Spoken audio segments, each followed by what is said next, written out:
उत्तर प्रदेश अल्पसंख्यक आयोग के प्रदेश अध्यक्ष अशफाक सैफी ने कहा है कि यूनिफॉर्म सिविल कोड इस देश के लिए बहुत जरूरी है। कुछ लोग साजिशन नहीं चाहते कि मुसलमानों को बराबरी का हक मिले। उन्होंने कहा कि यूनिफॉर्म सिविल कोड लागू होने से अल्पसंख्यकों के कल्याण, उनकी तरक्की, बच्चों की शिक्षा और न्याय मिल सकेगा। उन्होंने बताया कि प्रधानमंत्री ने कहा है कि एक हाथ में कुरान और एक हाथ में कंप्यूटर हो, ताकि दीनी तालीम के साथ तकनीकी ज्ञान भी हासिल करें। आर्टिकल 44 के तहत यूनिफॉर्म सिविल कोड को लागू करने की आवश्यकता है, क्योंकि देश का मुसलमान गरीब, पिछड़ा और अशिक्षित है, जिसको अच्छी शिक्षा मिले, गरीबी दूर हो। लेकिन कुछ लोग मुसलमानों को समानता का अधिकार नहीं दिए जाने के विरोध में हैं। आज उन्हीं लोगों के पेट में दर्द हो रहा है। कोर्ट इस देश के लिए बहुत ज़रूरी है और अल्पसंख्यकों के कल्याण के लिए, उनकी तरक्की के लिए, उनके बच्चों को अच्छी शिक्षा मिले, उनको न्याय मिले।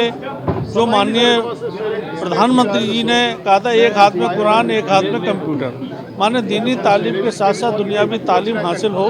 इसलिए आर्टिकल 44 संविधान जब बना था उस समय स्पष्ट था कि यूनिफॉर्म सिविल कोड लागू होने की आवश्यकता है। इस देश का मुसलमान पिछड़ा है, गरीब है और अशिक्षित है, इसको अच्छी शिक्षा मिले, इसकी गरीबी दूर हो।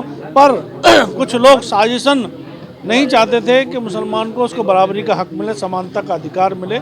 आज उन्हीं लोगों के पेट में दर्द हो रहा है। अल्पसंख्यक आयोग के अध्यक्ष अशफाक सैफी सोमवार को सर्किट हाउस में मीटिंग के लिए अलीगढ़ पहुंचे थे। उन्होंने कहा कि यूनिफॉर्म सिविल कोड में से मुसलमानों की तरक्की होने वाली है।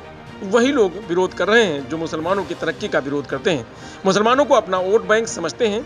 अब क्योंकि मुसलमान समझ चुका है कि 9 साल भय और भ्रम की स्थिति पैदा करते रहे हैं कि मोदी जी आ जाएंगे तो मुसलमानों को रहने नहीं देंगे, लेकिन अब मुसलमान समझ गया है कि हमारे अधिकारों की बात कोई करता है तो वह प्रधानमंत्री मोदी और मुख्यमंत्री योगी आदित्यनाथ करते हैं। जी, जो 9 वर्ष गरीब सुशासन कल्याण के जो 9 वर्ष हैं, उसमें बिना किसी भेदभाव के जो योजनाएं हैं, चाहे पक्के मकान की बात हो, आयुष्मान कार्ड की बात हो, उज्ज्वला योजना के अंदर मुफ्त गैस कनेक्शन की बात हो, मुफ्त राशन की बात हो, जितनी भी योजना, शौचालय की बात हो या जनधन योजना के तहत खाते खुलवाने की बात हो, जो अल्पसंख्यक गरीब था, मजदूर है, अपने पंचर जोड़ता है, लोहे का लकड़ी का काम करके अपने परिवार का पेट पालता है, आज 60 साल के बाद भी उसकी स्थिति वही की वही रही। तो माननीय 9 साल के अंदर माननीय प्रधानमंत्री जी ने जो बच्चों को शिक्षा की बात कही है, समानता का अधिकार की बात कही है, तो इससे मुसलमानों को फायदा होने वाला है। उन्होंने कहा कि 6 साल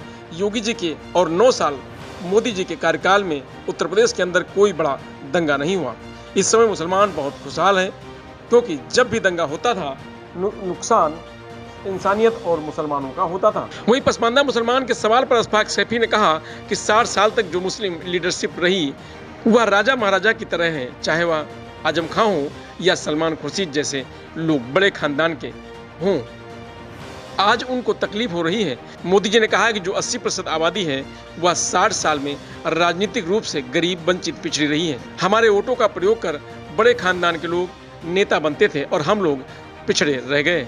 मोदी जी ने पसमानदा समाज को आगे बढ़ाने का काम किया है, इसलिए बड़े घराने के नेताओं के पेट में दर्द होता है ना कि अभी तक जो 60 साल तक जिन लोगों का मुसलमान, जो भी मुस्लिम लीडर थे, वो राजा महाराजाओं रहे, बड़े लोग रहे, चाहे वो आजम खां हो या कोई अन्य क्या नाम आप सलमान खुर्शीद साहब रहे हो या जो भी नेता रहे हैं, वो सब बड़े ख़ानदान के लोग रहे हैं। आज उनको ये तकलीफ़ हो रही है, जो 80% जो पसमानदा समाज है, लोहार, बढ़ई और सैफी, धोबी, नाई, इन सब की बात, सलमानी, इन सब की बात करने की बात कही है, तो मोदी जी ने कही है जो 80% आबादी है, 60 साल में वो राजनीतिक रूप से वंचित रही, पिछड़ी रही, गरीब है, इन लोगों के ऊपर वो लोग शासन करते थे। हमारे वोट का वो प्रयोग करके नेता बने रहते थे और हम ही लोग पिछड़े रहे।